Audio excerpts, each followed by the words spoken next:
안녕하세요. 책을 좋아하는 미네바니입니다. 돈과 주식에 대해 책 50권 마스터하기 5번째 책은 저자 강방천 존리의 나의 첫 주식 교과서입니다. 앞서 말씀드리고 싶은 얘기는 이 책은 제가 선정한 매해 읽고 싶은 책입니다. 특히 투자를 하는 중간중간 저만의 투자 철학이 흔들릴 때마다 읽고 싶은 책이에요. 이 책에 대해 알아가기 전 질문 드릴게요. 여러분은 장기 투자자인가요? 단기 투자자인가요? 아니면 아직 투자를 시작하지 않으셨나요? 장기 투자자와 트레이더의 차이점을 아시나요? 지난 영상에서 알려드린 책 돈의 속성에서는 자신이 투자자인지 아니면 트레이더인지 구분을 잘 해야 한다고 했어요. 투자자란 회사의 내재 가치를 찾아내고 상대적으로 저평가된 회사의 주식을 사서 회사가 성장하기를 기다리는 장기적 투자 관점을 가진 사람을 뜻하고요. 트레이더란 인간 군중의 투자 심리에 따라 기술적 반등과 저항을 따라 매매하는 사람들이라고 해요. 나 자신이 장기 투자자인지 단기 투자자인지, 즉 트레이더인지 꼭 알아야 하는 이유는 지난번 알려드린 돈의 심리학에서도 나오는데요. 챕터 16, 너와 나는 다른 게임을 하고 있다에서 얘기하길 투자자들은 자신도 모르게 나와 다른 게임을 하는 투자자로부터 신호를 읽는다. 금융세계에는 나쁜 개념이 하나 있다. 바로 자산에는 단일한 합리적 가격이 있다는 생각이다. 정작 투자자들은 서로 다른 목표와 시간 계획을 갖고 있는데 말이다. 오늘 소개해드리는 이 책과 앞서 말씀드린 돈의 속성, 돈의 심리학은 모두 같은 얘기를 하고 있어요. 저는 장기 투자자입니다. 처음부터 주식을 시작할 때도 오랫동안 가지고 있어야지 하는 마음으로 주식시장에 들어왔어요. 저는 제가 산 주식 가격을 일주일에 한 번씩, 많아야 하루 이틀에 한 번씩 확인했는데 주변에 주식하는 사람들과 얘기를 나누다 보니 주변 사람들은 저와 다르다는 것을 느꼈어요. 주변 사람들은 1시간에 한 번씩 보더라고요. 저는 주식을 사고 오래 묵혀두어도 마음이 편안했는데 주변 사람들은 계속해서 확인해야지 마음이 편하다고 하더군요. 이렇듯 주식에 넣은 금액에 따라서, 개인 성향에 따라서, 알고 있는 정보의 양과 질에 따라서 내가 장기 투자자인지 트레이더인지 정할 수 있는 것 같아요. 이 책은 장기 투자자의 관점으로 주식을 어떻게 투자하는지 알려주고 있어요. 참고로 존리, 강방천, 워렌 버핏 모두 오랜 시간 회사의 가치에 투자를 하는 장기 투자자여서 저는 장기 투자자가 부자가 되고 오랜 시간 부자로 살아남는 길이라고 생각합니다. 그렇다면 이 책 나의 첫 주식 교과서에는 장기 투자에 대해서 어떻게 얘기하고 있는지 알아볼까요? 우리는 주식시장에서 기업의 가치를 찾으려는 노력보다 주가만 보고 매매하는 형태를 훨씬 더 흔히 볼 수 있습니다. 서점에만 가도 단기간에 수익을 내는 법을 알려준다는 책들이 차고 넘치죠. 차트를 보여주며 쌍바닥이니 골든 크로스니 말하며 이러저러한 차트 패턴이 나오면 곧 상승한다는 뜻이니 매수하라는 조언들이 가득합니다. 홈 트레이딩 시스템만 봐도 앞으로의 주가 움직임을 예측할 수 있다는 툴들이 엄청나게 많습니다. 주가의 변동폭을 바탕으로 한 것도 있고 추세나 파동, 거래량, 심리를 분석하는 것들도 있습니다. 하지만 그러한 기술적 분석 툴들이 아무리 정교하고 논리적이라도 여기에는 기본적인 오류가 있습니다. 기술적 분석은 과거의 모습을 보고 미래를 예측한다는 것입니다. 차트는 단지 주가가 그렇게 지나왔음을 보여주는 발자국일 뿐입니다. 그것이 미래에도 재현될 확률이 높다고 하지만 정말 그렇게 될지는 누구도 알 수 없죠. 그런데도 많은 사람들이 이런 기법들을 적용하며 주식을 사고 팔면 단기 고수익이 가능하다는 환상에 빠지곤 합니다. 물론 몇 번은 들어맞을지도 모릅니다. 하지만 들어맞았을 때 결과가 더 안 좋아지는 것을 저는 많이 봐왔습니다. 사람들은 잠깐의 성공에서 얻은 달콤함에 빠져 그것을 원칙으로 삼고 가진 돈을 몽땅 털어 넣을 때까지 사고 팔기를 반복하곤 합니다. 결국 주식 투자를 하는 게 아니라 주가만 보고 도박을 하는 셈입니다. 자, 이제 장기 투자자의 길로 갈 것이다 라고 정하셨다면 궁금해하실 수도 있어요. 어떤 주식을 사야 하지? 오래 갖고 있다면 도대체 언제 팔아야 하지?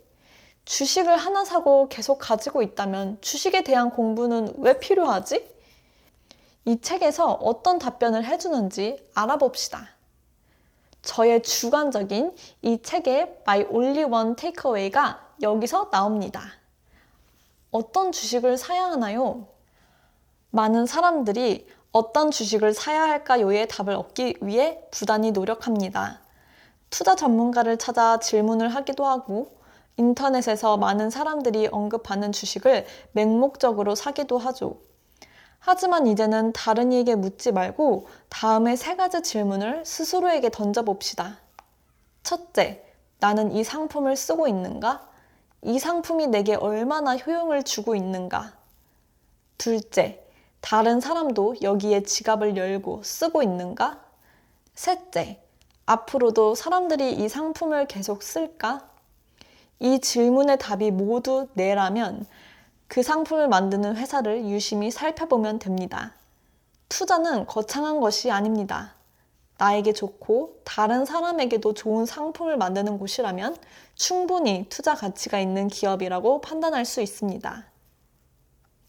3가지 질문 중에 2번째인 다른 사람도 여기에 지갑을 열고 쓰고 있는가에 대한 인사이트를 줄 만한 웹사이트를 책에서 알려주더라고요. 한국기업평판연구소에서 소비자의 행동 분석을 수집하여 그래프를 보여줍니다. 커피 전문점 브랜드 평판, 전자제품 상장 기업 브랜드 평판 등 흥미로운 그래프들이 많으니 링크는 댓글에 걸어둘게요. 한번 확인해보세요. 말씀해주신 주식을 샀는데 시작이 막 요동치니까 이러다가 주식 시장이 망하는 거 아니야? 라고 한 번쯤은 생각해 본 적이 있으실 거예요. 저도 그런 생각을 했거든요. 언젠가 이 주식이 무너지지 않을까? 라고요. 제 생각이 틀렸더군요. 삶이 무너지지 않는다면 좋은 주식은 얼마든지 찾을 수 있습니다.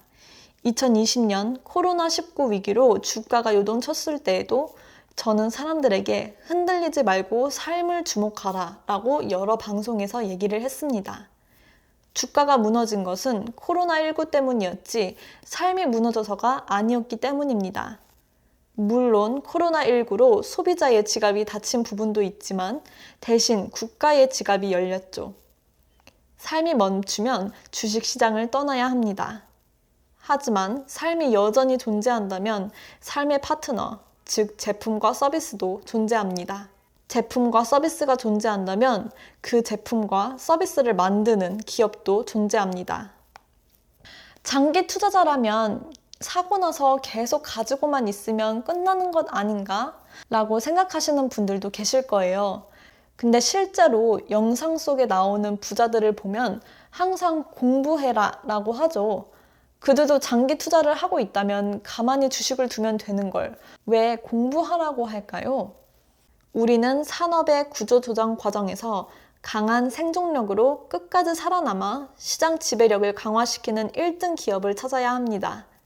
불황이 계속되면 2등 기업은 불안하지만 1등 기업의 주주라면 불황이 와도 앞으로 다가올 축제를 준비하며 기다릴 수 있습니다. 물론 1등 기업을 사도 불안한 경우가 있습니다.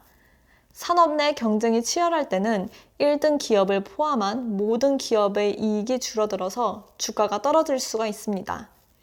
오래 기다리는 장기 투자자라면 상관없겠지만 단기 투자로 접근하여 1등 기업을 사도 타이밍을 잘 못 잡아 손해를 볼 수 있습니다.